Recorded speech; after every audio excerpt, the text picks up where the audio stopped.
दर्शकों को सादर प्रणाम। जय श्री कृष्ण। आज मैं धनु राशि के बारे में जानकारी दूंगा। देखिए, केतु अब राशि बदलने वाला है। गोचर अब बदल जाएगा केतु का। कन्या राशि को छोड़कर अब केतु सिंह राशि में प्रवेश करेगा। केतु अब 18 महीनों तक सिंह राशि पर ही रहेगा और ऐसी स्थिति में यह धनु राशि पर क्या प्रभाव डालेगा, यह केतु जो है धनु राशि पर क्या प्रभाव डालेगा, इसको आज हम जानेंगे। सबसे बड़ी बात, केतु एक राशि पर 18 महीने अर्थात 1.5 साल तक रहता है। तो वापस ये योग जो है, अभी जो योग बन रहा है, यह 18 साल बाद बन रहा है।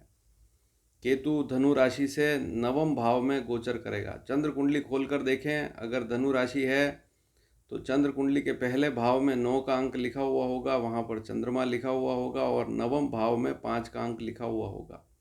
क्योंकि चंद्र कुंडली के नवम भाव में केतु का गोचर अब शुरू होने वाला है। पहले केतु आपकी राशि से 10वां था, अब वक्री होने के, क्योंकि केतु वक्री चलता है, तो वक्री होने के कारण जो है वह कन्या राशि को छोड़ देगा और सिंह राशि पर प्रवेश करेगा।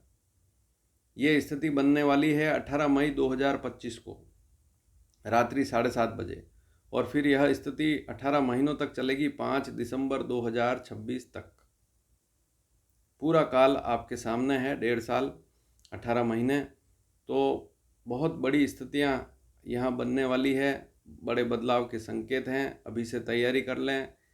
पहले से ही आपको शनि की ढैया चल रही है, उसकी जानकारी मैं पूर्व में ही दे चुका हूँ, उसको भी ज़रूर समझें। लेकिन केतु नवम भाव में जैसे ही आएगा, सबसे पहली स्थिति क्या होगी, देखिए, राहु की जानकारी भी मैं दे चुका हूँ। राहु आपकी राशि से तीसरा हो जाएगा 18 मई के दिन 2025 को।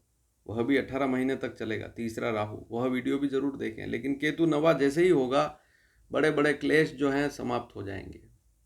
देखिए, कोई भी झंझट, कोई भी समस्या है तो उसका समाधान अब आप खोज पाएंगे, या समस्याएं जो हैं उनका निपटारा होने की स्थिति अब बनने वाली है। अब जो समस्याएं हैं वे समाप्त होने वाली। बड़े जो क्लेश हैं, जो संकट वाली स्थितियां थी, वे अब समाप्त होने वाली है। कोर्ट कचहरी के मामले हैं, चाहे पारिवारिक मामले हैं, अब कहीं न कहीं क्लेश सुलझता हुआ दिख रहा है। क्लेश जो है समाप्त होता हुआ दिख रहा है। तो क्लेश वाली स्थितियां जो है, शास्त्रों में लिखा है कि केतु अगर नवम भाव में आ जाए, गोचर करे, तो ऐसी स्थिति में बड़े बड़े जो क्लेश हैं वे दूर हो जाते हैं। विशेष बात यह है कि सूर्य की राशि पर केतु आएगा। हालांकि सूर्य भी तीक्ष्ण है, तेज ग्रह है, और केतु भी तेज पड़ता है। मंगल तुल्य माने तो क्रूर ग्रह है, और राहु तुल्य माने तो पाप ग्रह भी मान सकते हैं उसको। तो नवम भाव में आएगा तो केतु सूर्य की राशि पर आएगा, तो ये स्थिति उतनी बुरी नहीं कहलाती है जितनी हम समझते हैं कि भाग्य पर आएगा, भाग्य में रुकावट कर देगा। नहीं करेगा। केतु अब अच्छी स्थिति में आ जाएगा 18 मई 2025 को, और 18 महीनों तक केतु जो है, आप जो बातें मैं बता रहा हूँ उन पर ध्यान देंगे तो अच्छी स्थिति रहेगी। तो पहली बात तो यही रही कि जो बड़े बड़े क्लेश हैं, अब आप चाहें तो उनको समाप्त कर सकते हैं। कोई झगड़ा है, कोई समस्या है, कोई कोर्ट कचहरी का मामला, तो सुलझा सकते हैं। संतान योग भी इस समय में बनता दिख रहा है। जिनको संतान नहीं है, संतान का योग भी यहाँ पर दिख रहा है।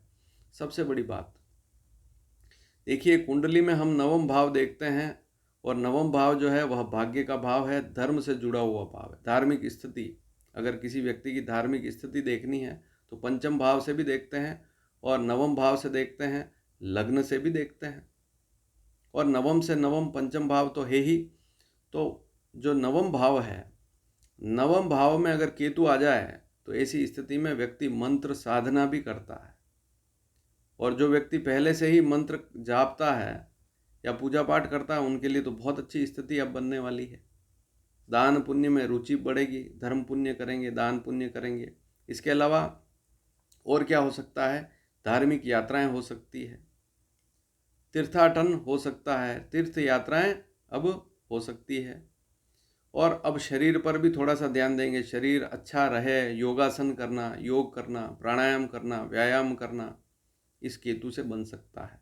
तो ये अच्छी स्थितियां यहाँ केतु से बनने वाली है। कुछ दुनिया से हटकर काम करने की इच्छा भी होगी, कुछ ऐसा काम करेंगे जो दुनिया से हटकर होगा, अच्छा काम होगा। तो ये भी अच्छी स्थिति यहाँ पर दिख रही है, और क्रिएटिविटी बढ़ेगी। सबसे बड़ी बात, कोई कलात्मक ज्ञान है आपके अंदर, कोई कला है, तो वह निखर कर इस समय में बाहर आएगी। हालांकि कभी कभी इस समय में, इस केतु की अवधि में, आपको एकांत में रहना भी पसंद होगा। जो साधु सन्यासी हैं उनके लिए तो यह काफ़ी अच्छा समय है। जो सन्यासी हैं, साधु हैं और जिनकी धनु राशि है, उनके लिए तो ये समय काफ़ी अच्छा है। और जो धार्मिक काम करते हैं, धर्म से जुड़े हुए हैं, धार्मिक संस्थाओं में काम करते हैं, सामाजिक संस्थाओं में काम करते हैं, या धार्मिक संस्था से जुड़े हुए हैं, मंदिरों में काम करते हैं या मंदिरों से जुड़े हुए हैं, उनके लिए तो यह समय काफ़ी अच्छा रहेगा। लेकिन जो सामान्य लोग हैं, जातक हैं, चाहे स्त्री हो चाहे पुरुष, धनु राशि का मतलब सभी से है जिनकी धनु राशि है। तो यहाँ चंद्र राशि देखनी है। धनु राशि का मतलब चंद्र राशि देखनी है। तो जो सामान्य व्यक्ति है वह भी धर्म से अब जुड़ेगा। जैसे ही केतु नवम भाव में गोचर करेगा, धर्म से जुड़ेगा। बहुत सी बार हमने देखा है कि इस केतु के प्रभाव से व्यक्ति जो है अच्छे दान पुण्य करता है, घर में शुभ मांगलिक कार्य करता है। तो यहाँ पर एक नेगेटिव बात यह भी आती है कि लोगों को जलन भी होती है थोड़ी सी, वे आपसे ईर्ष्या भी करेंगे। तो ये जो केतु है ये आपसे काम अच्छे करवाएगा। जैसे मान लीजिए आपने कोई बहुत बड़ा व्रत किया, उसका उद्यापन किया, या आपने कोई बड़ा अनुष्ठान किया, किसी मंदिर की प्रतिष्ठा आपके हाथों से हुई है, आपने कोई मंदिर बनवाया, ऐसा भी हो गया, या आपने कोई बहुत बड़ा काम किया, धार्मिक काम किया। अब वहाँ काम तो आपने बहुत बढ़िया किया, लेकिन लोग वहाँ आपसे ईर्ष्या करेंगे। ऐसी स्थिति क्योंकि केतु जो है क्रूर, पाप ग्रह माने तो पाप है, क्रूर माने तो क्रूर है, तो वहाँ पर कुछ ना कुछ तो असर आएगा। तो लोग थोड़ी सी ईर्ष्या जरूर करेंगे आपसे, या आपकी निंदा भी कर सकते हैं कि देखिए फालतू में दिखावा कर रहा है, फालतू में धार्मिक आडंबर कर रहा है। लेकिन आपको पीछे नहीं हटना है। लोगों की बातों को सुनेंगे लोग तो दोनों तरफ बातें करेंगे, आपको इस बात पर ध्यान नहीं देना है। अगर आप शुभ कार्य कर रहे हैं तो निरंतर इस समय में करते रहें, अच्छी स्थिति रहेगी। मकान में परिवर्तन का योग भी बनता है। देखिए, या तो मकान पुराना है उसको तोड़कर नया करना, अगर आप सक्षम हैं तो इस समय में ज़रूर कर सकते हैं, ऐसा विचार बनेगा। या मकान खरीदने का विचार बनेगा, नया मकान खरीदूं, उसमें जाकर रहूं। या कोई भूमि आपके पास है, उस पर मकान बनाने का योग भी इस समय में बनता दिख रहा है। धन का लाभ भी इस समय में जरूर होगा।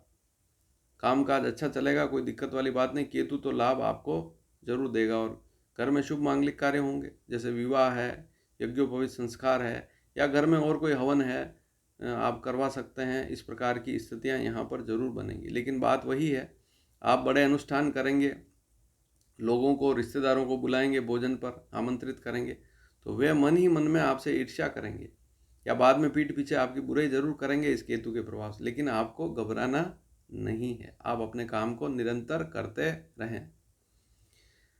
अब इसमें एक बात और आती है कि भाई बहन जो हैं उनको थोड़ा सा कष्ट इस समय में रह सकता है इस केतु के प्रभाव से। तो भाई बहन अगर सक्षम हैं, उनके पास अच्छा पैसा है, तब भी उनकी आप मदद जरूर करें।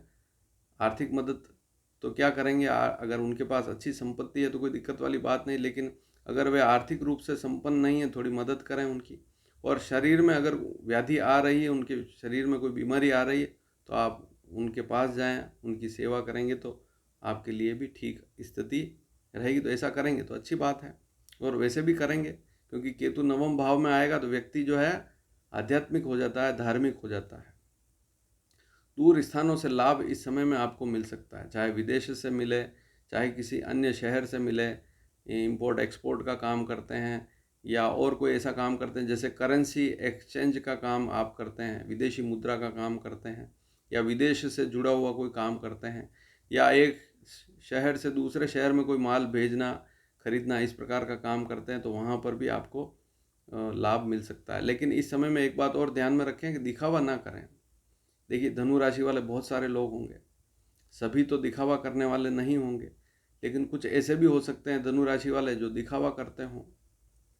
पैसे का दिखावा करना, मकान बहुत बड़ा बना दिया फिर दिखावा करते हैं। तो दिखावा करेंगे तो और लोग जो है ईर्ष्या ज़्यादा बढ़ेगी, लोगों की बुरी दृष्टि पड़ेगी आपके ऊपर। तो व्यर्थ का दिखावा नहीं करना है, अपने को सिंपल सा काम करना है और अपने जीवन को साधारण जीना है। और अच्छा पैसा है, संपन्नता है, तो प्रेम से रहें, व्यर्थ का दिखावा ना करें। हाँ, धार्मिक कोई कार्य कर रहे हैं तो कोई दिक्कत वाली बात नहीं है। एक बात और नोट करिए, आपके अगर हाथों में कोई समस्या है, कंधों में कोई समस्या है, तो इस समय में थोड़ा सा ध्यान जरूर देवें। बड़े जो अधिकारी हैं, आप जहां नौकरी कर रहे हैं, बड़े अधिकारी, उनसे भी मान सम्मान आपको इस समय में मिल सकता है। नौकरी में ट्रांसफ़र आप चाहते हैं तो इस समय में मिल सकता है। आप किसी ऐसे स्थान पर नौकरी कर रहे हैं जहां पर आपको पसंद नहीं है, आपको कोई और स्थान चाहिए, वहां पर आपका ट्रांसफ़र हो जाए तो अच्छी स्थिति रहे, तो इस समय में प्रयास करेंगे तो वह ट्रांसफ़र हो जाएगा। ऐसा योग भी इस केतु से बनता दिख रहा है। तो जो भी संभावनाएं बनती है मैं आपके सामने रख रहा हूँ, उसकी तैयारी अभी से कर लें तो अच्छी स्थिति है। इसीलिए पहले वीडियो डालते हैं ताकि पहले से ही पता लग जाए। अच्छी स्थिति है तब भी तैयारी करनी ही होती है। मान लीजिए घर में कोई शुभ मांगलिक कार्य है, विवाह है, तो पहले से ही तैयारी करनी पड़ती है। और मान लीजिए कोई आफत आने वाली, कोई समस्या आने वाली है, तब भी पहले से जागरूक रहना पड़ता है। वाहन सावधानी पूर्वक चलाएं। जैसे ही केतु आएगा नवम भाव में तो थोड़ा सा ध्यान देवें। या ज़्यादा बैठक करते हैं, एक जगह पर ज़्यादा बैठे रहते हैं, दिन भर कंप्यूटर का काम है या ज़्यादा बैठने का काम है, तो थोड़े चलें उठें थोड़ी थोड़ी देर में। अन्यथा नवम भाव में जैसे केतु है, शनि है, ऐसे ग्रह आ जाते हैं तो बहुत सी बार कमर में दर्द रहना, कमर में समस्या रहना, ऐसी स्थिति भी हमने देखी है। तो यहाँ पर इस बात पर भी ध्यान जरूर दें। पारिवारिक कोई विवाद है तो उसको इस समय में आप सुलझा सकते हैं। जैसे पत्नी से कोई विवाद चल रहा है काफ़ी समय से, या पिता से विवाद है, भाई बहनों से कोई विवाद है, तो इस समय में आप चाहें तो उसको समाप्त कर सकते हैं, सुलझा सकते हैं, और आराम से बैठकर बातचीत करेंगे तो समाधान जरूर निकलेगा। लेकिन कुल मिलाकर बात यही है कि इस समय में आपकी कीर्ति, केतु जो है वह आपकी मान सम्मान बढ़ाएगा, कीर्ति बढ़ाएगा, और इससे लोगों को जलन जरूर होगी। ये बात जरूर यहाँ दिख रही है। हाँ, लेकिन जो आलसी हैं, काम ही नहीं करेंगे, तो उनके लिए तो फिर 1.5 साल ऐसे ही निकल जाएंगे। जो सोते रहते हैं, समय पर उठते नहीं हैं, देखिए धनु राशि वाले बहुत सारे लोग होंगे। कुछ एक्टिव हैं, क्रिएटिव काम करने वाले हैं, उनको तो लाभ मिलेगा। जो आलसी हैं, जन्म कुंडली में ही कुछ दोष है, तो वे तो फिर कुछ काम भी नहीं कर पाएंगे और फिर अच्छा समय निकल जाता है। तो केतु जो है, इस समय में आप अपने आप को धार्मिक बनाएं, अच्छे काम करें, मेहनत अच्छी करें, तो सफलता भी आपको इस समय में अच्छी मिलेगी, कीर्ति भी बढ़ेगी, और लोग आपसे यहाँ ईर्ष्या जरूर करेंगे। ये बात जरूर यहाँ दिख रही है। सुख सुविधाएं में कोई कमी इस समय में होने वाली नहीं है। सुख सुविधा आपकी बढ़ेगी।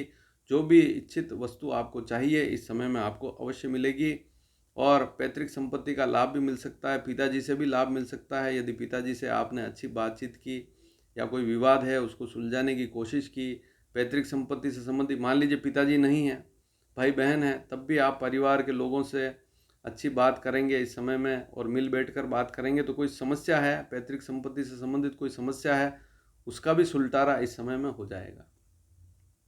तो कुल मिलाकर अच्छी स्थिति है। विवाह का योग भी इस समय में दिख रहा है।